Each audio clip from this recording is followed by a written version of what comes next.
பிரம்மதேவரும் தாழம்பூவும் பயணம் ஆரம்பித்த இடத்திற்கு செல்ல பயணம் மேற்கொண்டனர். ஆனால் இவர்கள் இருவரும் சர்வமும் உணர்ந்த பரம்பொருள் இவை அனைத்தையும் கண்டு கொண்டு உள்ளார் என்பதை மறந்தனர். இறுதியாக ஸ்ரீமன் நாராயணன் இருக்கும் இடத்தை அடைந்த பிரம்மதேவர் நாராயணனிடம் தான் லிங்கத்தின் முடியை கண்டதாகவும் அதற்கு இந்த தாழம்பூவே சாட்சி எனவும் கூறினார். தாழம்பூவும் பிரம்மாவிடம் கொடுத்த வாக்குறுதிக்கு இணங்கி ஆமாம், பிரம்மதேவர் லிங்கத்தின் முடியை கண்டதாக பொய் சாட்சி கூறியது. தாழம்பூ உரைப்பது பொய் என அசரீரி சினத்துடன் உரைத்தது. லிங்கத்தில் இருந்து வந்த அசரீரியை கேட்ட பிரம்மதேவர் அதிர்ந்து போனார். அப்போது ஸ்ரீமன் நாராயணன் என்ன நிகழ்ந்தது என அறியாமல் நின்றார்.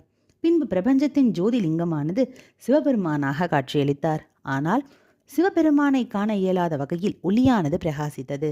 மீண்டும் இருவரும் சிவபெருமானை வணங்க ஒளியின் பிரகாசம் குறைந்து அவர்களுக்கு பரிபூரணமாக சிவபெருமான் காட்சியளித்தார்.